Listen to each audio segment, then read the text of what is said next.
Have paradigms and roadblocks that prevent us from excelling, and they can be real or imagined. Welcome to Beyond Bricks, a podcast that will give you the ability to break through those walls. Here's Dr. Nathan Unruh. Welcome, everyone, to this conversation. I'm super excited to have a good friend with me, Josh Shaw. Josh and I have been running around together for a number of years. We're like-minded individuals who are always trying to innovate our businesses, trying to figure out how to do things better. And so we've met each other. I think we met through Brad Lee initially, didn't we, Josh? Sure, we did. Yeah. And so, yeah, Brad got us connected. And since then, we've had a ton of great conversations. I've loved to be a part of your journey. You've inspired me. But what I want today, the listeners, to hear is something about Josh that so many of us, I think, need to hear. We need to hear about adversity. We need to hear about transparency. We need to hear a message of hope. No matter where we're at in our lives right now, Josh has a story that I know will impact you. So Josh is now currently living in Wisconsin. But Josh, I'm going to shut my mouth for a minute, and I want you to tell us your story, brother. Tell us where you grew up and kind of take us along your path.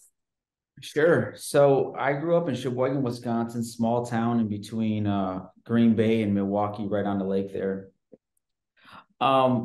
It's a small town in the sense of not a lot of people around, but doesn't mean like life can't grab you, right? My parents, they divorced at a young age. I was probably 5 or 6, right in that age. My father went off to marry and have kids. My mother she found herself just meeting trash, if you would. He would beat her, hit us, verbally abuse us, break our stuff. And it was just an ongoing process of that. So you had during the weekdays, I was with my mom, right? And then on the weekends, I would go over to my dad's house on the weekends where he was trying to live this new life. And I felt like my dad wasn't my dad. He was living through this new wife of his, letting her tell him how to raise us. Right. So I got really defiant, angry, upset, didn't even know why. Started doing really bad in school, stopped going to school. I kind of took to a neighborhood guy of ours named Joe Valerio, who at the time was a gang leader, sold drugs, but it wasn't that I took to necessarily. I think it was later on, but what I took to from him was just the appreciation and his love for just me, right? And he kind of put me under his wing, so to speak. And so that I appreciated and loved, and I always craved that. I always craved the brotherhood. I always craved a mentor. I always craved someone to look up to, because I believe that if you can look up and you can keep your eyes focused, you can become really whatever you want. And at the time, that's what I wanted, right? That's what I was missing in life. My self-confidence had probably diminished, obviously, at that point in time, and I had nowhere to go. Home just wasn't a reality for me. So, got involved there. And then there was a moment too where,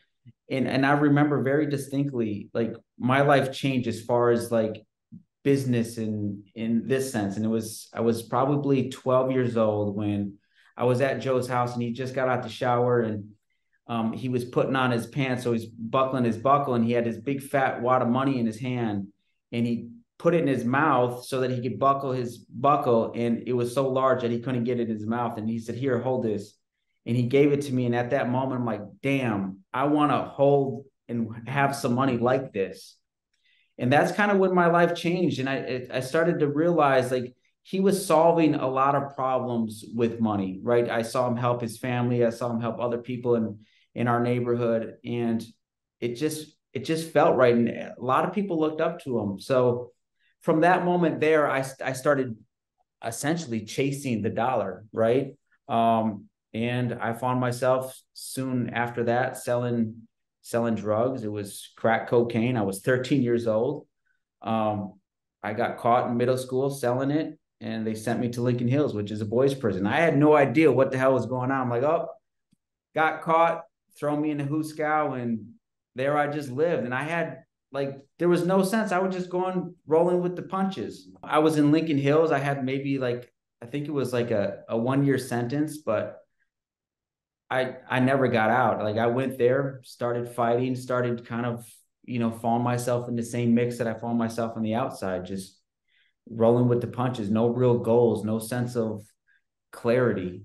So I did that until I was about 17. 17, I got a mandatory release. I left Lincoln Hills and decided to go work for my uncles, because early on I would once in a while work for my uncles, doing roofing. And I worked for them for about, I think it was 3 or 4 weeks. And the boss man, Billy the Kid was his name. It was time for payroll, and he pulled out this big bag of cocaine. He said, "Hey, I can either give you cash or I can give you this. This is going to be worth more." And I'm like, well, if it's worth more, I want that. So I took it and I went to go distribute it. And it didn't take me long. It was overnight it went. And I definitely had more than what I earned roofing. And it didn't become long before I just go re-up. I'd re-up from him, and people started calling me, and I had a little customer base and seemingly did well.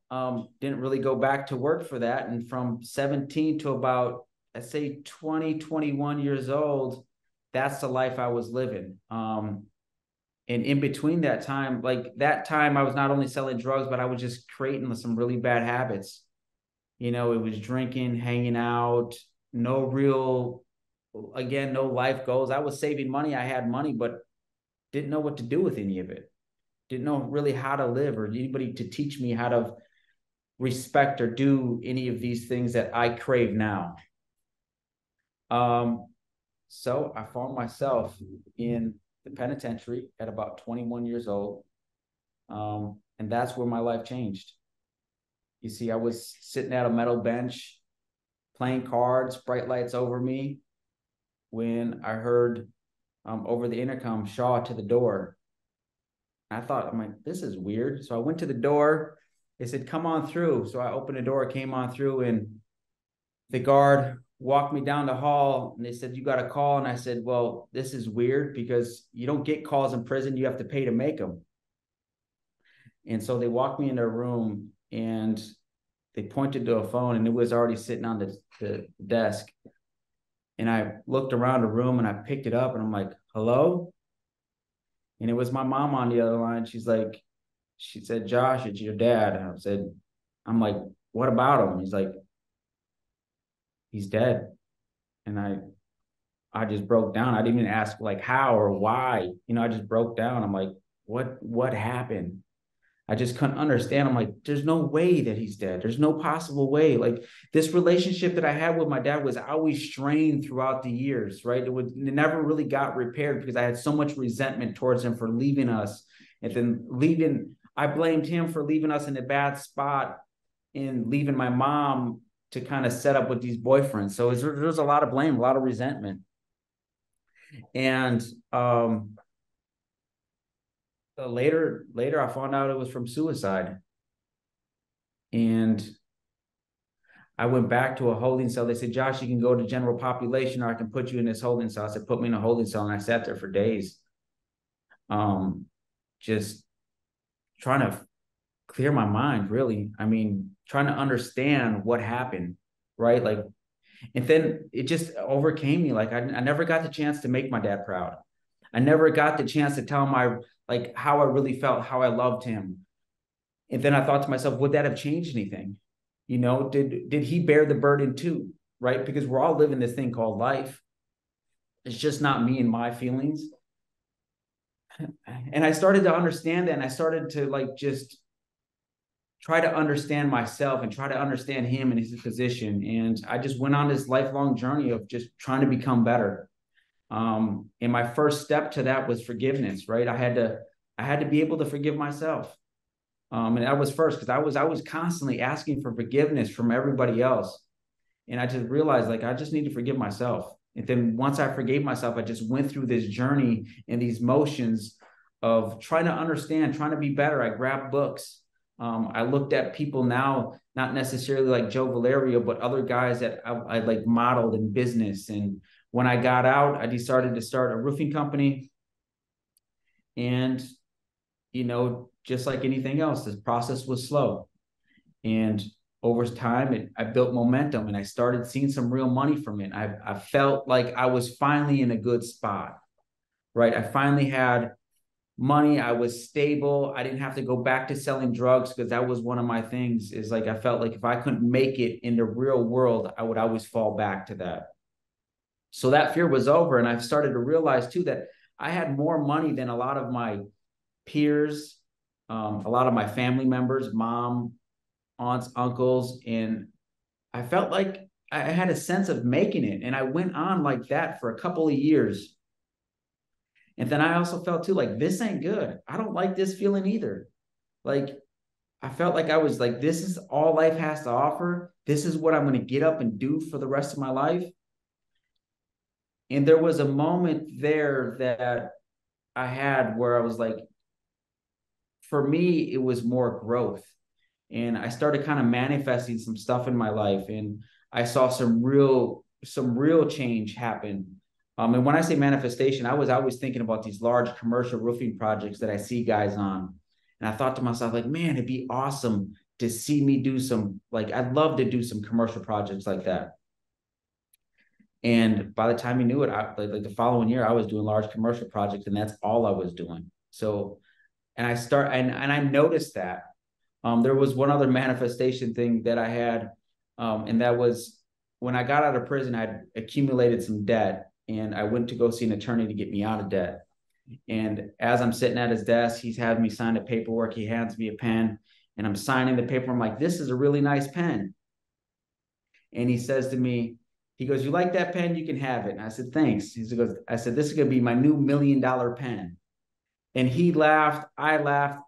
Given the situation, I'm trying to sign myself to get out of debt. And from then on, I always called it my $1 million pen. And there was actually a time where I was signing invoices and I left it in someone's vehicle. And I was panicking because later that night, I didn't realize where my pen was. And I called him. I said, did I leave my pen in your truck? He said, you sure did. I said, I'm on my way to get it. He said, what? You're like 45 minutes, an hour away. Why are you coming to get this pen? I said, I'm on my way. He comes, gives it to me. I said, this is my $1 million pen. He goes, it must be. And it's funny because all that was like, it was manifestation in the making. And like 2 years after that, I ended up signing my first $1 million deal with that pen. And I continue to sign $1 million deals with that pen. So that pen has really become my $1 million pen. So back to this manifestation thing with this commercial stuff, I started to notice it and I started to see a change. And then I started to realize, hey, maybe there's more to life. Maybe life is whatever I can truly make of it, right? So I started shooting real big. And I grew my roofing company from small to about $6 million in revenue. And I only had $3 million in revenue as a goal. So I surpassed that. So I'm starting to see big progress. But I had an opportunity to sell my business, which I did for myself, kind of twiddling my thumb. So I started a passion project, which was Lightspeed. And I think that's how you and I kind of got introduced there. And I went back to the drawing board and I thought to myself, I want to make sure I'll get lucky the first time. So I started another roofing company, which is New Roofs Inc. And we've been doing really well. And meanwhile, we've been acquiring other roofing companies. I also have a flooring store. We've also acquired now 3 other flooring stores. So that's kind of where I'm sitting at today, Nathan. I love it. I love it. I love it. So I want to unpack a few things from your story that I think could be helpful for our listeners here. First things though, let's take care of some housekeeping. Okay. I need that pin. Okay. I'm just kidding. I'll be gladly to share it with you. You look at the number of pivotal moments through your life. Mm-hmm. And as you sit there today and you reflect back, I mean, a ton of adversity, and you could have stayed angry. You could have stayed very bitter, but you didn't. And you charted a path to say you needed to change. Mm-hmm. And I think a lot of us get stuck in a victim mindset. We get stuck in feeling sorry for ourselves. We get stuck in, we can't see the horizon of really what's there. But I think what I heard in your story is you made a change and said, I have to change myself. Yeah. Yeah. So let me tell you a story, Nathan. And we talk about adversity and we talk about two different mindsets, right? And how one life-changing moment can take us two different directions. Okay, and this goes back to my dad, and I haven't shared this with anybody else. I think I've told you, but personally, but I haven't shared this with an audience. But prior to me going to prison, it was sometime before Christmas, and my dad and I, we were out. He was drinking. I was also drinking. I begged him. I said, let's just call a taxi. We'll just get a taxi home. He refused. He started driving. We exchanged words. He had said he was going to kick my ass. I said, come on, bring it. Car pulled over. He got out and I hit him. And the fight ended. And all I can see was blood from his eye. And at that moment, I'm like, what the fuck did I just do? It stopped. Like the fight stopped and I just couldn't help. He went to the hospital. He ended up getting stitches. And from there, like, I didn't talk to him after that. Like, and that's the way I left my relationship with my dad, is that right there. Like, and I had to consume that, right? I had to consume that. I soaked it in. And still to this day, man, it's one of my biggest regrets. One of my top regrets to this day. So that's me in my story, right? From there, my brother somewhat shares a similar story. And that is, my brother gets a call and it's from my dad. It's probably like 1 and 2 in the morning. And he ignores the call, gets another call, ignores it, gets another call, ignores it. He's like, I'm just going to talk to him tomorrow. He thinks in his mind. Well, that call was that night. He was calling my brother to save him. And he leaves a voicemail on my brother's phone saying, hey, buddy, just wanted to call and tell you that I love you. It chokes me up when I have to say this, but he says, I just wanted to call and tell you that I love you and that I'm going to be all right. And that's the last my brother's heard from him. And my brother, again, didn't have that chance, right? Didn't have that there with him. And he carried the burden. What if I would have answered that phone call? Would he still be here today? He's taking it in. I went this direction with that adversity. My brother went to heroin and every other drug in the book. He's now serving an 8-year sentence in the penitentiary. He calls me from prison often, and still to this day, I can tell it chokes him up. He doesn't have the heart to face and forgive himself for that. He's constantly running. His last by the police, he was caught by the police running. And I said to my mom, I said, he ain't running from nobody. The only person that he's running from is himself, because he can't step up and forgive himself and see, like, this is a learning moment and you can take it and you can run either direction. So to your point about adversity and deciding to take something and either soaking in it or doing something with it, something positive and impacting people like we are today on this podcast. Okay, so Josh, what you just said there, and I'll never forget sitting with you in Milwaukee at the Iron Horse, mm-hmm. and you telling me that story, and the same emotion that's in you today was there with you then. And what was impactful for me is this idea of running. Mm-hmm. We're either running towards the life we want or we're running away from the life we're trying to avoid. But we're running one way or the other. You know, you and I have talked about, and the people that have been around me long enough, I always use the buffalo as my analogy. Mm-hmm. You know, the buffalo will face the storms, knowing if they go into the storm, they'll get through the storm, and there are sunny days on the other side of that storm. versus the cattle who see the storm on the prairie and they run away from it. So the hope you are giving us today, and by telling us your story, you faced the storm. You faced the storm of your own life that you couldn't forgive yourself. You never processed all the things that have rewired your brain at a very young age, self-reflecting on that, using that as your trampoline and using as looking at that adversity to strengthen you, to make you into the man you are today. Yes. Sir. And so as you reflect today on Josh Shaw, and I remember Josh Shaw, and when I first met Josh, sells this company, buys this beautiful white Lamborghini. He's doing a lot of cool things, got this very contagious smile and enthusiasm about him. But one thing I've appreciated about you, you're not done. Even as we got to spend some time with each other here just a couple of weeks ago, you're looking at that next evolution of how do I become a better man? How do I become a better human being? So speak to that for our listeners. Where's that thirst come from? And what are you doing to quench that thirst of being a better human being?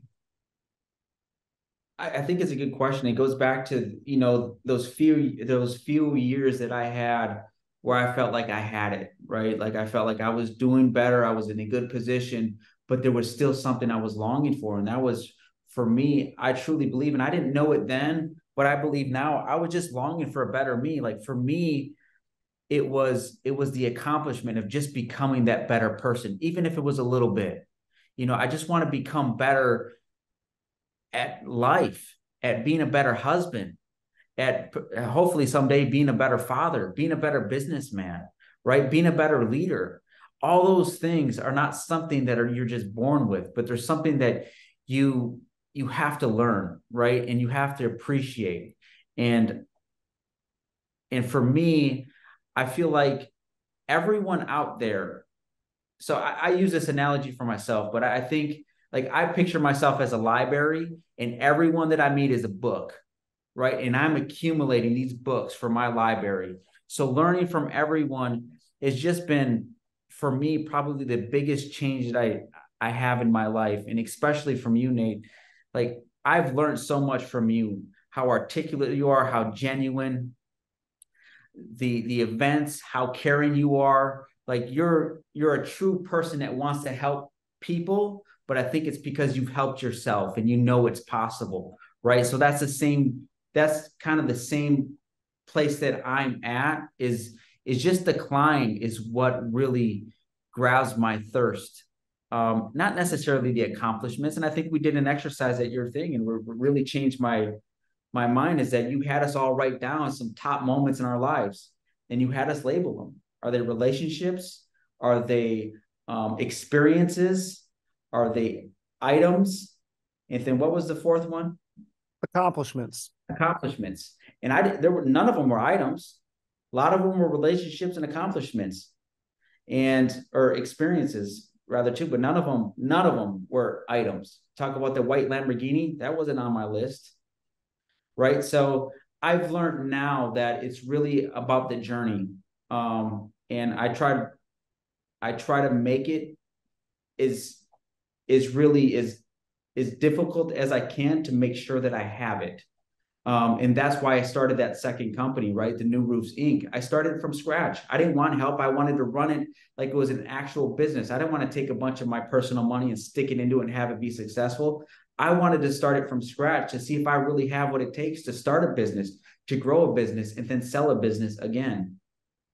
So for me, it's really about the journey. Yeah. So Josh, there's a word that we'll talk a lot about in the definition of affluence. Mm-hmm. And when I bring up the word affluence, people will think right off the bat, it's about money. And I love what you just said, is that, on your list of best moments wasn't the white Lamborghini, but isn't that some of the stuff that we think if we chase and get, that's going to make us happy? But that didn't make your list. Some of my own objects didn't even make my list. So when we look at affluence, a true definition of affluence is a flowing towards an abundant supply of options to live a life that we desire. So that is, yes, is that our bank accounts? Sure, that's part of it. Is it our 401k, IRA? Is it some of those things? Absolutely. But you know what it really more is? It's about our relationships with people. Mm-hmm. Relationships with our family members. It's the experiences. It's our children's education. All of those things go into our own life of affluence. And taking time to reflect on that and understanding why we're doing it versus just chasing the wind. Mm-hmm. And I think you've done a beautiful job of that. So I want to end this discussion, Josh, with a few calls to actions for our listeners. Okay. And so if you were to give some advice to people about how do they, wherever they're at, whether they're in a really bad spot in their life or they're merely surviving, or even if they're thriving, what are things they can do to become better leaders, to strengthen their relationships, and to really provide them with hope on why they're on this earth today? Absolutely. So I think, number one is just ground zero. For me, it's ground zero is you. It starts with you. I think you recommend a book. It essentially just tells you that everyone in your life currently is all that you need to know, right? And I believe everything that you have inside you is everything you need to become successful, right? You just have to dig deep enough to find it, right? There's a treasure that lies inside you. What is it? Right. And sometimes the self-reflection is what it takes to become that person. Right. For me, it was having to forgive myself. But then there was also many steps after that I had to take. But that was number one for me. Right. But everything that I needed was already right there. Okay, let's stay there for a minute. The book you're referencing is The Power of Who. And for the listeners that are listening, go read The Power of Who. It's a very powerful book that talks about everyone we need to know to grow our lives are usually right there within around us. We just have to make sure we lean into them. So it's a super valuable book. Another one I'm going to give, because you mentioned about the best moments, that exercise we did, a great book for people to look at to do some self-reflection is John Acuff's book, is All It Takes Is a Goal. It's a great self-reflection book to understand where you're at today, looking back at your past in order to conquer your future. So I agree with you 100%, Josh. Number one, it's about you. If people don't always like when I make this statement, but I had to make the statement when I look myself in the mirror. Hey, if your life sucks, it's because you suck. So the solution is stop sucking. So how do you stop sucking? Is you got to do some self-reflection. I strongly believe God doesn't make junk. We're all made in his self-image. He doesn't make junk. He gives us all gifts, talents, and abilities. Those are his gifts to us. What is our gift back to him is what we do with them. Amen. Yeah. So that's number one you could give us. Give us number two. Number two is, like, you have to come to the reality that no one's going to save you. No one's going to come and save you. You have to give that thought up. No one's going to come and save you. You have to save yourself. And saving yourself means looking at yourself, understanding yourself, appreciating yourself, right? Those are the steps. That's saving yourself, is salvaging, taking responsibility. I truly believe that was another pivotal moment for me, is just consuming as much responsibility that you can take. Because I believe once you take the responsibility, you are now in control of it, right? If you want to constantly point fingers and blame, they're in control of your life, not you. Mm-hmm. Beautiful. I love it. I love it. I love it. And one more. One more. I'm not going to dive too much into the self stuff. I think high level, as far as like accomplishing dreams, like going back to manifestation and just knowing that it is possible, believing that it is possible, just because you can't see it and it's not necessarily instant or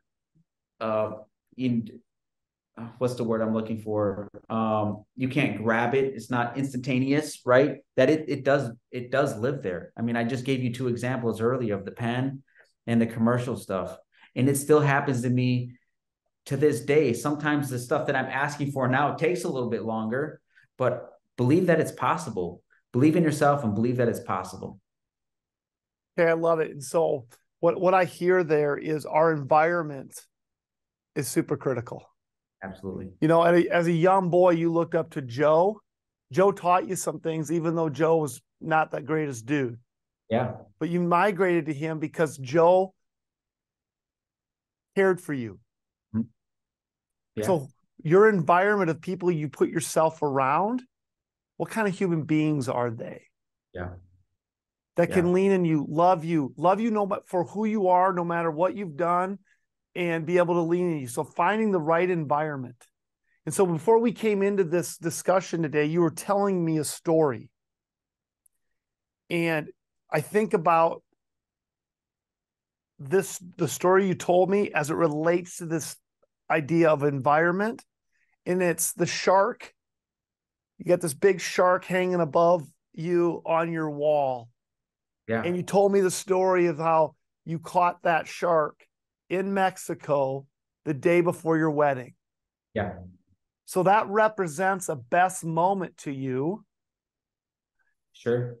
Right. And you also then talked about, well, what does a shark represent? So speak to that for a moment. Well, so I believe a shark is misunderstood, right? I think once you understand a shark and you know the way it moves and how it acts, a shark's not really scary at all, but we just perceive it as scary. And I believe truly in this world, it's either you learn to swim with sharks or you get eaten by them. And I've just learned to swim with sharks by understanding them and how they move. And also myself too, as far as reaction to fears, right? So that's kind of my analogy with sharks, because I do believe that in any world, there's sharks all over the place, and you gotta learn to swim with them, or you're gonna get eaten by them. And Josh, don't people sometimes look at us as a shark? Absolutely. Don't you ever feel misunderstood? Because I feel misunderstood at times. Sure. And so I think the shark is a great analogy. They're not bad animals. They're misunderstood animals. No different than us at times. But for us to really be understood, it takes what you've talked about of some self-reflection, creating a better environment. Mm-hmm. And that's how we start to accomplish some great things in our lives. And so as I close this, I want you to think about what Josh said today, and I want you to do your own self-reflection. I want you to do some of the calls to actions. Consider picking up the book or listening to the audio version of The Power of Who or John Acuff's book, All It Takes Is a Goal. Think about this analogy of the shark, and do you feel misunderstood? Because I know if you're anything like me, I oftentimes feel that way. How can we improve that? How do the people that we are looking as sharks, well, maybe we need to lean into them and get more curious about them and strengthen those relationships. So Josh, I thank you so much for taking the time to do this. Is there any last things you want to share with our listeners before we close? No, just selfishly, I just want to tell you how much I appreciate you talking about environment. I think, you're one of the top guys that I look up to, and I appreciate everything that you do and who you are as a person. So thank you very much, Nathan, for having me on and for being the person that you are. Appreciate it. And I'll look for that pin in the mail, brother. All right, brother. All right. Thanks, buddy.